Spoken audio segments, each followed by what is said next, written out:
travel to Montgomery for the first ever Survivors Speak Alabama rally. State Capitol reporter Ryan Hall has a story. Alabamians impacted by gun violence and other crimes has called for action to make communities safer in the state. Tara Campbell says lawmakers need to expand victims' compensation. Us being here today, marching to the Capitol, and as a unified voice, we speak up to advocate for change when it comes to what survivors need. In addition to expanding victims' compensation, advocates are asking lawmakers to bring trauma recovery centers to Alabama. The boy has got his own money! That was you, dark enlightenment with another. Because guess what?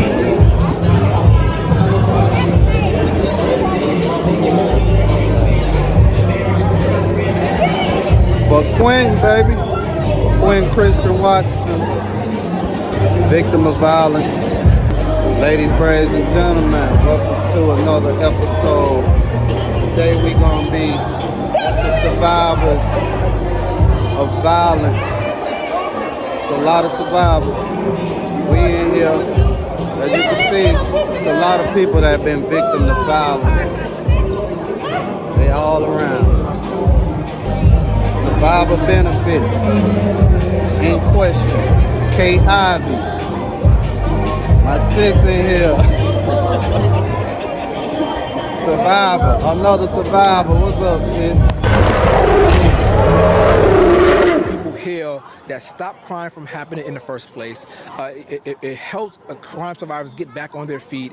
It helps them get connected to services. Those are the things that prevent crime from happening in the first place, and also you're helping people heal as well. So it's really a win-win. Survivors Speak Alabama. We are here, 200 survivors from across the state, man. We're excited about what we're building to help us heal, but most importantly, change policies as well. So if you're missing out on today, don't worry, get involved. We're going to go to the Capitol, we're going to march and talk about change in policies as well. So excited about what we got to do today.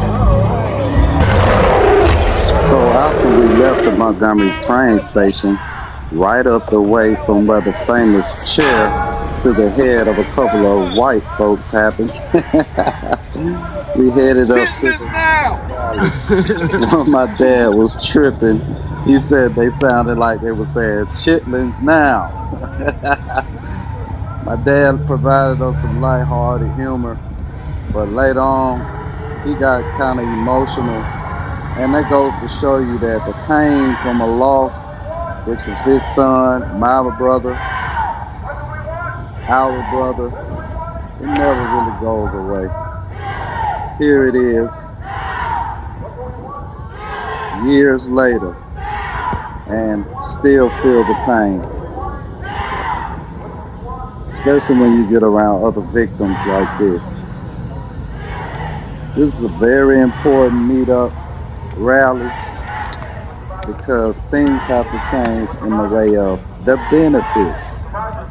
They are not giving survivors of violence the benefit that is owed to them by the state. Kay Ivey, give these people a check. They shouldn't have to wait, sign up, pass this test, jump on one leg, bark like a dog to get a check. Send them a check. You know, survivors like Miss Aida Pierce, who lost 2 sons to gun violence. You know, the family and friends of our very own Mark Miles, a lead organizer who was instrumental in helping to plan this event and organize survivors themselves. Mark was tragically killed just a few weeks ago. Wow. Due to gun violence, an issue that he fought for ever since. You know, survivors like Lucretia Day, a survivor of domestic violence, or Tony Barnett, a survivor of sexual assault. You know, for me, the list goes on and on, as you often see those faces here today. You know, and for me, this is deeply personal. You know, years ago, after becoming the first male in my family to graduate from college, I was on my way to play professional basketball overseas when I became a victim of gun violence. You know, those 2 bullets that entered my back ended my professional basketball career. And like so many victims, I was released back into that neighborhood with no support and no help.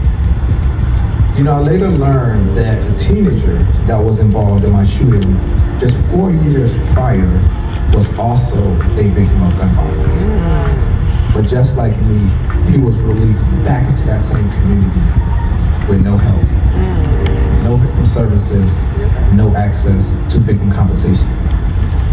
You know, as a victim, I strongly believe his unaddressed trauma from that shooting played a significant role in my shooting years later. Wow.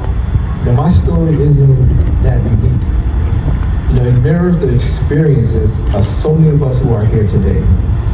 And it shows how unresolved trauma and that lack of help for victims often leads to the cycle of violence continues in our communities. Tonight, crime victims are speaking out for change in Alabama. Dozens traveled to Montgomery for the first ever Survivors Speak Alabama rally. State Capitol reporter Ryan Hall has the story. Alabamians impacted by gun violence and other crimes say healing is a major part of public safety. I light this candle in remembrance and in solidarity with survivors and those who have transitioned due to sexual assault. Holding photos of loved ones lost to violence, crime survivors called for action to make communities safer in the state. Tara Campbell says lawmakers need to expand victims' compensation. Us being here today, marching to the Capitol, and as a unified voice, we speak up to advocate for change when it comes to what survivors need. In addition to expanding victims' compensation, advocates are asking lawmakers to bring trauma recovery centers to Alabama. Oswald Thomas, National Director of Crime Survivors Speak, says these reforms will help victims of gun violence, domestic violence, and sexual assault.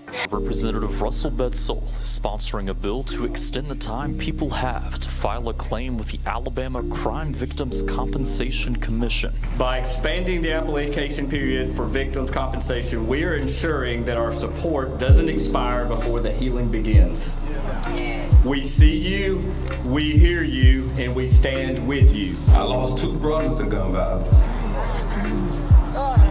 So when I tell y'all understand, I understand.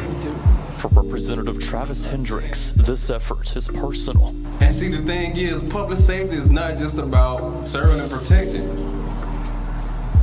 It's about making sure we invest in crime prevention programs that help our community. According to Crime Survivors Speak, Alabama has one of the highest rates of gun violence in the U.S. In Montgomery, Ryan Hall, CBS 42 News. I don't understand why they won't just send these victims a check. Why do they even have to sign up for anything? If there's someone who's a victim, and from my understanding, these funds cannot be received from a retaliatory act. So there are even stipulations to receiving it. So if the stipulations and all the requirements are met, why don't you just send the check out instead of them having to request a check while they're grieving? They know what they're doing. They're keeping this money in government coffers, and someone is getting this money, but it's not the right people. Those are my thoughts on the situation. Allegedly, they are not giving survivors of violence the benefit that is owed to them by the state. Kay Ivey, give these people a check. They shouldn't have to wait, sign up, pass this test, jump on one leg, bark like a dog to get a check. Send them a check. Bark like a dog. A big dog. Woof, woof, woof, woof, woof. Hop on one leg. Woof, woof, woof, woof, woof. Make a noise like an orangutan.